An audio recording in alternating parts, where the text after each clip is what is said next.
Hello everyone out there. My name is Hilary Nyosemochin. I am a first aid provider and trainer from Cameroon, Southwest Region, Boya. Today I'm going to be introducing you to first aid and focusing on how to help a victim who cannot move, who cannot breathe, to come back alive. And in other language you can call it a victim who has collapsed and cannot move, cannot breathe. Our goal is to bring that victim back alive. And today we are going to be using three main strategies that are very cost effective and are very result driven. One of those methods, we call them the AVPU strategy, and the second one is the ABC strategy, and the third one is the CPR itself. We are going to be looking how these three strategies are being implemented to ensure that you carry on your activity smoothly and successfully. Take a look. So, as we earlier said in our introduction, we will start with the first strategy, which is very impactful. And this first strategy is unique because we are out to use this strategy to assess the victim, to actually understand, to actually be sure if this victim actually needs help.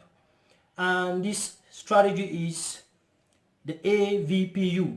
A stands for alert, V stands for voices, P stands for pain, and U stands for unresponsiveness. And how do we use this? Let's say the name of our victim is John. Immediately you bring John into this comfortable position.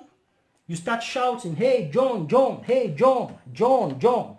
As you shout, you want the victim to, you want to make sure you assess the voice of the victim. You want to make sure you assess the hearing level of the victim. So you use your voice to shout. If this victim hears you and is okay, they are going to wake up. They are going to call. They are going to call back. They are going to like, "Oh boy, hey, bro and sister, what's going on?" And you also have to use the pinch method, which is we go with the pain, with the strategy pain. Now you want to find out if they can feel some pain, if they can actually feel some pain to be able to come back to tell you that, "Oh, I'm okay."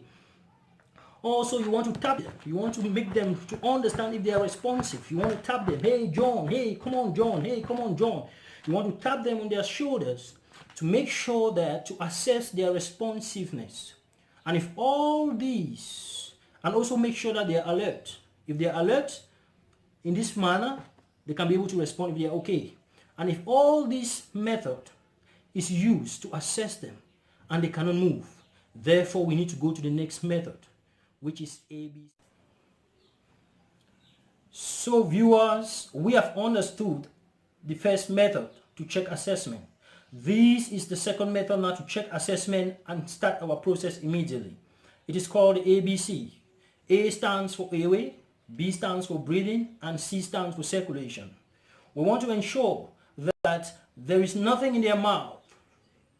For instance, this is John. I send my hand in the mouth. I have to make sure that there is nothing in his or her mouth, to ensure that the mouth is open, is clear, the airway is clear, because we are dealing with air here, so that when we do our CPR, the air is going to flow freely. Also, we want to ensure that this victim is breathing, because we want to assess. We don't want to carry out CPR when we are not supposed to carry out CPR. So here we are going to use our hands. You watching me now, just try this. You realize that there's an air that comes out from your mouth towards your hand. This shows that you are breathing. So we want to do that same tactics here. And using the back of our hand, which is more sensitive, is going to help us a lot. So we are going to do this. We are going to check to see if the victim is actually breathing. We are also going to check using our face, the side of our face, to ensure that if the victim is breathing, you will find a sensation of their air coming up to you. If that is not working, we move straight to circulation, which is C, to ensure that we check all the points of their body, like here, to check if there's a circulation of blood. We also check here to see if there's a circulation of blood. We also check here to see if there's circulation of blood. After carrying out all this, and this person cannot move, then this person actually needs CPR. Then we have to move on fast to save the life of John. That the patient actually needs CPR. And now we want to go straight to do our CPR, and it's very important. The The first thing you have to take note of is that you have to always move your victim from where they got the accident and to a safe position where you have to save their lives. Always move them from where they got the accident to a safe position where you want to save their lives. And make sure where you are putting them is flat, like what you see on my floor here. The second thing that you want to do is that you are doing the CPR, you need to be comfortable. Because if you are not comfortable, you are not going to do the CPR effectively. The third thing that you want to ensure is that call for help. Always call for help. It might be a family member, it might be a neighbor, it might be anybody around. Call for help.